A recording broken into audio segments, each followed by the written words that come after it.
ಯಶ್ ಅಭಿಮಾನಿ ಮತ್ತೋರ್ವ ಗದಗ ಜಿಲ್ಲೆಯಲ್ಲಿ ಸಾವನ್ನಪ್ಪಿದ್ದಾರೆ. ನಿನ್ನೆ ಯಶ್ ಅವರನ್ನು ನೋಡಿಕೊಂಡು ವಾಪಸ್ ಬರಬೇಕಾದ್ರೆ ಪೊಲೀಸ್ ವಾಹನಕ್ಕೆ ಏನು ಬೈಕ್ ಅಪಘಾತವಾಗಿದೆ. ಒಂದು ಕಡೆ ಬೈಕ್ ಪೊಲೀಸ್ ವಾಹನಕ್ಕೆ ಡಿಕ್ಕಿಯಾಗಿದೆ ಅಂತ ಹೇಳ್ತಾ ಇದ್ದಾರೆ. ಇನ್ನೊಂದು ಕಡೆ ಯಶ್ ಹೋಗ್ತಾ ಇರುವಂಥ ಬೆಂಗಾವಲು ವಾಹನಕ್ಕೆ ಡಿಕ್ಕಿಯಾಗಿದೆ ಅಂತ ಹೇಳ್ತಾ ಇದ್ದಾರೆ. ಸಾಕಷ್ಟು ಗೊಂದಲದ ವಾತಾವರಣ ಕೂಡ ನಿರ್ಮಾಣವಾಗಿತ್ತು. ಈ ಬಗ್ಗೆ ಮಾತನಾಡಲು ನಮ್ಮ ಜೊತೆಗೆ ಗದಗ ಎಸ್ ಪಿ ಅವರಾದಂಥ BS ನೇಮಗೌಡರಿದ್ದಾರೆ. ಅವರನ್ನ ಕೇಳೋಣ. ಸರ್, ಈಗ ಅದು ಪೊಲೀಸ್ ಬೆಂಗಾವಲು ವಾಹನ ಅಂತೇಳಿ ಹೇಳ್ತಾ ಇದ್ದಾರೆ ಸರ್. ಏನು ಸರ್ ಆ್ಯಕ್ಚುಲಿ ಆಗಿದ್ದ ಘಟನೆ ಅಂತ? ನಿಮಗೆ ನಾನು ಅದನ್ನು ಸ್ಪಷ್ಟವಾಗಿ ಖಚಿತಪಡಿಸ್ತೇನೆ. ಅದು ಬೆಂಗಾವಲು ಕರ್ತವ್ಯಕ್ಕಿದ್ದಂಥ ವಾಹನ ಅಲ್ಲ. ಮತ್ತು ಆ ಕರ್ತವ್ಯದ ಏನು ಯಶ್ ಅವ್ರು ಬಂದಿದ್ದರು, ಆ ಒಂದು ಕರ್ತವ್ಯದಲ್ಲೂ ಕೂಡ ಆ ವಾಹನ ಇರಲಿಲ್ಲ. ಬೇರೆ ಕೆಲಸಕ್ಕೆ ಹೋಗಿರ್ತಕ್ಕಂಥ ಒಂದು ವಾಹನ ವಾಪಸ್ ನಮ್ಮ ಹೆಡ್ ಕ್ವಾರ್ಟರ್ಗೆ ಹೋಗ್ತಾಯಿತ್ತು. ಹೋಗುವಾಗ ಈ ಆಕ್ಸಿಡೆಂಟ್ ಆಗಿದೆ. ಸೊ ಆದ್ದರಿಂದ ಅದು ಬೆಂಗಾವಲು ವಾಹನವೂ ಅಲ್ಲ ಮತ್ತು ಅಲ್ಲಿ ಕರ್ತವ್ಯಕ್ಕಿರ್ತಕ್ಕಂಥ ವಾಹನವೂ ಅಲ್ಲ. ಅಂದ್ರೆ ಈ ಪೊಲೀಸ್ ವಾಹನನ ಸರ್ ಈಗ ಅದು? ನಮ್ಮ ಪೊಲೀಸ್ ಜೀಪ್ ಬೇರೆ ಕರ್ತವ್ಯಕ್ಕೆ ಹೋಗಿತ್ತು. ಬೇರೆ ಕರ್ತವ್ಯಕ್ಕೆ ಹೋಗಿ ಬಂದವರು ಹೆಡ್ ಕ್ವಾರ್ಟರ್ಗೆ ಟರ್ನ್ ಆಗುವಾಗ ಇವರು ಆ ಕಡೆಯಿಂದ ಬಂದು ಅದು ಮುಖಾಮುಖಿಯಾಗಿ ಡಿಕ್ಕಿ ಆಗಿದೆ. ಸೊ ಅದರಲ್ಲಿ ಯಾರು ತಪ್ಪಿದೆ ಏನನ್ನೋದು ನಾವು ತನಿಖೆ ಮಾಡ್ತಾ ಇದ್ದೀವಿ. ಆದರೆ ಇದಕ್ಕೂ ಮತ್ತು ಯಶ್ ಅವರು ಏನು ಬೆಂಗಾವಲು ಅಥವಾ ಅವ್ರ ಬಂದೋಬಸ್ತ್ಗೆ ಏನೂ ಸಂಬಂಧ ಇಲ್ಲ. ಅಂದರೆ ಸರ್, ಇವರು ಸುರುಣಿ ಗ್ರಾಮದಲ್ಲಿ ಯಶ್ ಅವ್ರು ನೋಡ್ಕೊಂಡು ವಾಪಸ್ ಬರ್ತಾ ಇದ್ರಂತೆ ಇವಾಗ. ಅಂದ್ರೆ ಯಶ್ ಅವ್ರ ಗಾಡಿ ಚೇಂಜ್ ಮಾಡ್ಕೊಂತ ಏನಾರ ಬರ್ತಾ ಇದ್ರೆ ಹೇಗೆ ಅಂತ? ಚೇಂಜ್ ಕೂಡ ಮಾಡ್ಕೊಂಡು ಬರ್ತಿರ್ಲಿಲ್ಲ, ಅದನ್ನು ನಾನು ಖಚಿತಪಡಿಸ್ತೀನಿ. ಯಾಕಂದರೆ ಚೇಂಜ್ ಮಾಡ್ಲಿಕ್ಕೆ ನಾವು ಅವಕಾಶ ಕೊಟ್ಟಿಲ್ಲ. ಹಿಂದೆ ಆಫೀಸರ್ಸ್ಗೆಲ್ಲ ಇಟ್ಕೊಂಡಿದ್ವಿ, ಯಾರು ಕೂಡ ಚೇಂಜ್ ಮಾಡುವಂಥ ಪ್ರಶ್ನೆ ಇರಲಿಲ್ಲ. ಆಮೇಲೆ ಈ ಇನ್ಸಿಡೆಂಟ್ ಆದಾಗ ಆಲ್ರೆಡಿ ಯಶ್ ಅವ್ರು ಹೋಗಿದ್ರು. ಯಾಕಂದರೆ ನಾನು ಅದೇ ಟೈಮಲ್ಲಿ ಅಲ್ಲಿಂದ ಮೂವ್ ಆಗಿದ್ದೀನಿ.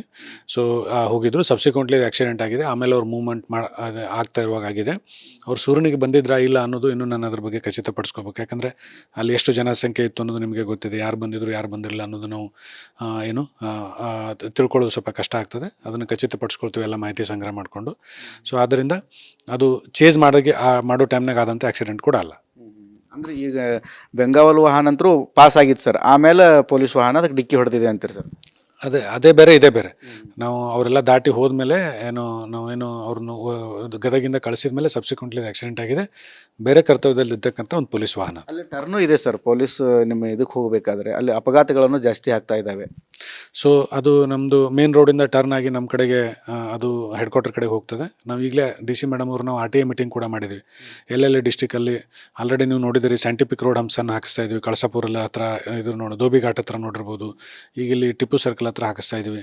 ಆ ಥರ ಎಲ್ಲೆಲ್ಲಿ ಟರ್ನಿಂಗ್ಸ್ ಇದ್ದಾವೆ ಮತ್ತು ಎಲ್ಲೆಲ್ಲಿ ನಮಗೆ ರೋಡ್ ಹಂಪ್ಸ್ ಇದಾವೆ ಆಲ್ರೆಡಿ, ಬಟ್ ಸೈಂಟಿಫಿಕ್ ರೋಡ್ ಹಂಪ್ಸನ್ನು ಹಾಕಬೇಕು ಮತ್ತು ಅಲ್ಲಿ ರಿಕ್ವೈರ್ಡ್ ಸ್ಟಡ್ಸು ಮತ್ತೊಂದು ಎಲ್ಲ ಹಾಕ್ಲಿಕ್ಕೆ ಅದು ಕೂಡ ಕ್ರಮ ತಗೊಳ್ತಾ ಇದ್ವಿ. ನಾನು ಕೂಡ ಅದನ್ನು ವಿಸಿಟ್ ಮಾಡಿ ನೋಡಿ ಅಲ್ಲೇನಾದರೂ ಇನ್ನೂ ಇಂಪ್ರೂವ್ಮೆಂಟ್ ಅವಶ್ಯಕತೆ ಇದ್ದರೆ, ಏನಾದರೂ ಅಲ್ಲಿ ಈಗ ಇನ್ನೊಬ್ಬರು ಮೀಡಿಯಾ ಸ್ನೇಹಿತರು ಹೇಳುವಾಗ ಲೈಟಿದ್ದು ಅವಶ್ಯಕತೆ ಇದೆ ಅಂತ ಹೇಳಿದರು. ಆ ಥರ ಏನು ರಿಕ್ವೈರ್ಮೆಂಟ್ ಇದೆ ಅದನ್ನೆಲ್ಲ ಮಾಡಿಸ್ತೀವಿ. ಇನ್ನೊಂದು ವಿನಂತಿ ಇದೆ ಯುವಕರಲ್ಲಿ ಎಲ್ಲರಲ್ಲೂ ಕೂಡ. ನಾವು ಗದಗ ಜಿಲ್ಲೆಯಲ್ಲಿ 3rd ಐ ಸಿಸ್ಟಮನ್ನು ಇಂಟ್ರೊಡ್ಯೂಸ್ ಮಾಡಿವಿ. ಸರ್ವಿಲೆನ್ಸ್ ಸಿಸ್ಟಮ್ ಮತ್ತು ಟ್ರಾಫಿಕ್ ರೆಗ್ಯುಲೇಷನ್ ಸಿಸ್ಟಮ್.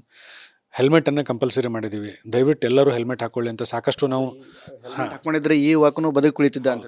ಹೌದು. ಈಗ ನೋಡಿ, ಎಲ್ಲರಿಗೂ ನಾವು ಇಷ್ಟು ವಿನಂತಿ ಮಾಡಿದ್ದೀವಿ, ದೊಡ್ಡದು ಕಾರ್ಯಕ್ರಮ ಮಾಡಿದ್ದೀವಿ. ಎಲ್ಲ ಕಾಲೇಜ್ಗೆ ಮತ್ತೊಂದು ಕಡೆಗೆಲ್ಲ ಹೋಗಿ ಅವೇರ್ನೆಸ್ ಪ್ರೋಗ್ರಾಮ್ ಮಾಡೀವಿ. ಎಲ್ಲ ನಿಮ್ಮ ಮಾಧ್ಯಮದವ್ರ ಸ್ನೇಹಿತರ ಮುಖಾಂತರ ಕೂಡ ನಾವು ಎಲ್ಲರಿಗೂ ತಿಳಿಸೀವಿ, ಕಡ್ಡಾಯವಾಗಿ ಹೆಲ್ಮೆಟ್ ವೇರ್ ಮಾಡಿರಿ ಅಂಥೇಳಿ. ಆದರೂ ಕೂಡ ಇನ್ನೂ ಕೆಲವರು ಅದನ್ನು ಪಾಲನೆ ಮಾಡ್ತಾ ಇಲ್ಲ. ಪೊಲೀಸರು ದಂಡ ಹಾಕ್ತಾರೆ ಅಂತ ತಿಳ್ಕೊಂಡು ಹೆಲ್ಮೆಟ್ ವೇರ್ ಮಾಡೋದು ಬೇಡ. ಅವ್ರ ರಕ್ಷಣೆಗೋಸ್ಕರ ನಾವು ಮಾಡ್ತಾ ಇರೋದು, ಅವರ ಒಂದು ಭವಿಷ್ಯದಗೋಸ್ಕರ ನಾವು ಮಾಡ್ತಾ ಇದ್ವಿ. ಕಡ್ಡಾಯವಾಗಿ ದಯವಿಟ್ಟು ಎಲ್ಲರೂ ಹೆಲ್ಮೆಟನ್ನು ಧರಿಸಬೇಕು. ಇದು ಪೊಲೀಸ್ ಇಲಾಖೆಯಿಂದ ಮತ್ತು ನನ್ನ ವೈಯಕ್ತಿಕವಾಗಿ ಕೂಡ ನಾನು ವಿನಂತಿ ಮಾಡ್ತೀನಿ. ಯಾಕಂದರೆ ಹೆಲ್ಮೆಟ್ ಧರಿಸಿದ್ರೆ ಸರ್ವೈವಲ್ ರೇಟ್ ತುಂಬ ಜಾಸ್ತಿ ಇರುತ್ತೆ. ಆಕ್ಸಿಡೆಂಟ್ ಯಾವಾಗಾದರೂ ಅನ್ಫಾರ್ಚುನೇಟ್ ಆಗಿ ಕೂಡ ಆಗ್ಬೋದು. ಅವ್ರು ಯಾರದೇ ತಪ್ಪಿಲ್ಲ ಅಂದರೂ ಕೂಡ ಆಕ್ಸಿಡೆಂಟ್ ಸಮ್ಟೈಮ್ಸ್ ಆಗ್ಬೋದು ಕೂಡ. ಬಟ್ ಹೆಲ್ಮೆಟ್ ಇತ್ತು ಅಂತಂದರೆ ಬದುಕುವಂಥ ಸಾಧ್ಯತೆ ತುಂಬ ಜಾಸ್ತಿ ಇರ್ತದೆ. ಸೊ ಹೆಡ್ ಇಂಜುರಿ ಆಯಿತು ಅಂತಂದರೆ ಸರ್ವೈವಲ್ ರೇಟ್, ಫೆಟಲಿಟಿ ರೇಟ್ ಭಾಳ ತುಂಬ ಜಾಸ್ತಿ ಇರ್ತದೆ. ಸರ್ವೈವಲ್ ರೇಟ್ ಭಾಳ ಕಡಿಮೆ ಇರ್ತದೆ.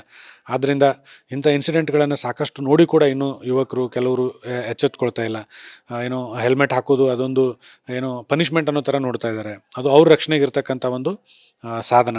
ದಯವಿಟ್ಟು ಎಲ್ಲರೂ ಕೂಡ ಹೆಲ್ಮೆಟ್ ಧರಿಸಬೇಕು. ಕಡ್ಡಾಯವಾಗಿ ಒಳ್ಳೆಯ ಕ್ವಾಲಿಟಿ ಇರ್ತಕ್ಕಂಥ ISI ಮಾರ್ಕ್ಡ್ ಹೆಲ್ಮೆಟನ್ನು ಧರಿಸಬೇಕು ಮತ್ತು ಅದನ್ನು ಸರಿಯಾಗಿ ವೇರ್ ಕೂಡ ಮಾಡಬೇಕು. ಇನ್ನು ಕೆಲವರು ಅದರದ್ದು ಕೆಳಗೆ ಸ್ಟ್ರಿಪ್ ಕೂಡ ಹಾಕಲ್ಲ, ಸುಮ್ಮನೆ ತಲೆ ಮೇಲೆ ಇಟ್ಕೊಂಡಿರೋದು. ಕೆಲವರು ಹ್ಯಾಂಡ್ಲಿಗೆ ಹಾಕ್ಕೊಂಡು ಹೋಗ್ತಾರೆ. ಆ ಥರ ಯಾರೂ ಮಾಡಬಾರ್ದು. ಇವೆಲ್ಲ ಏನಂದರೆ ಒಂದು ಜೀವ ಉಳಿಲಿಕ್ಕೆ ಇರ್ತಕ್ಕಂಥ ಒಂದು ಸಾಧನಗಳು. ದಯವಿಟ್ಟು ಅವುಗಳನ್ನ ಉಪಯೋಗ ಮಾಡಬೇಕು ಅಂತ ನಾನು ಕೇಳ್ಕೊಳ್ತೇನೆ.